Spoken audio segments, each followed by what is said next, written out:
রাতের বেলা দীপা একা বসে বসে ভাবছে, আজকে তো কৃষ্ণর ক্ষতিও হয়ে যেতে পারতো। মিশকা এইভাবে সবসময় অন্যায় করে পার পেয়ে যেতে পারে না, আমাকে মিশকার কাছে যেতেই হবে। দীপা যখন বাড়ি থেকে বেরিয়ে যাচ্ছে সেই সময় রূপা দীপাকে দেখে ফেলে। রূপা বুঝতে পারে দীপা মিশকার কাছেই যাচ্ছে। রূপা বলে, আমিও তোমার সঙ্গে যাব।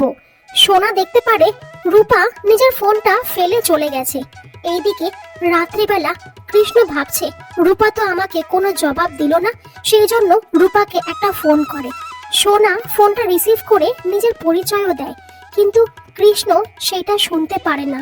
কৃষ্ণ রূপা মনে করে সোনাকে বলে, আমি তোমাকে কতটা ভালোবাসি তুমি কি সেটা বুঝতে পারো না? সোনা বলে, সত্যি কৃষ্ণ, তুমি আমাকে ভালোবাসো? এইদিকে গাড়িতে বসে দীপা আর রূপা ঠিক করে তারা মিশকার কাছে ছদ্মবেশে যাবে।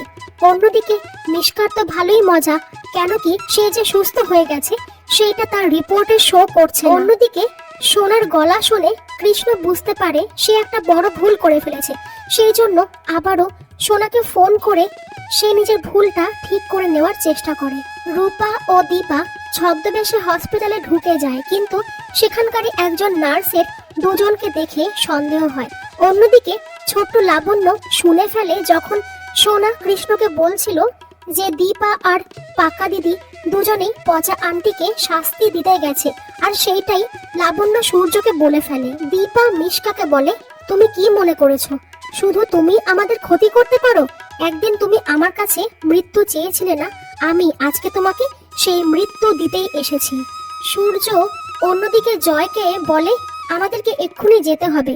তখন উর্মি বলে, সারা জীবন দিদি তো এই করে গেল, আর আজকে রূপাও একই কাজ করছে, ওদের জন্য আমরা মরতে যাব কেন? সূর্য উর্মিকে কথা শুনিয়ে শুনিয়ে বলে, এই বাড়িতে কার কি হলো সেইটা আদৌ কি তোমার চিন্তার বিষয়?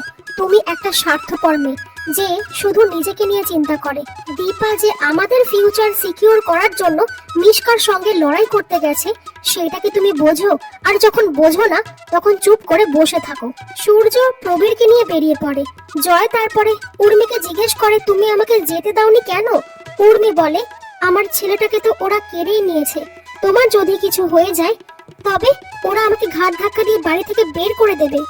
জয় বলে, সব দোষই তো আমি করেছি, না ভালো ছেলে হতে পেরেছি না বাবা, আমার ছেলেটা অন্তত মানুষ হোক। অন্যদিকে মিশকা রূপাকে বলে, তোমার কি মনে হয় আমাকে মারা এত সহজ? তখন রূপা বলে, এতটাও কঠিন নয়। তখন দীপা বলে, ওর জন্য যদি কঠিন হয়েও থাকে আমার জন্য কিন্তু কঠিন নয়। মিশকা বলে, এত সুন্দর সুখের সংসার ছেড়ে শেষ পর্যন্ত আমাকে খুন করার দায় তুমি জেলে যাবে দীপা? কথায় কথায় মিশকা দীপার হাত থেকে বন্দুকটা মাটিতে ফেলে নিজে নিয়ে নেয়। তখনই রূপা বলে, উমারকে মিশকাই খুন করেছে মা, তারপরে আমাকে ফাঁসিয়ে দিয়েছে। তারপরে মিশকাকে বলে, তোমার এত কষ্ট করে আমাদেরকে আলাদা করে কি লাভ হলো? শেষ পর্যন্ত আমরা সবাই তো একসঙ্গে হয়ে গেলাম, আর তোমাকে দেখে একটা হেরে যাওয়া মানুষ মনে হয়। দীপা মিশকাকে বলে, তুমি আমাকে মেরে ফেলতে চাও তো মেরে ফেলো, তারপরে সারা জীবন খোড়া সেজে এই বিছানাতেই পড়ে থাকো।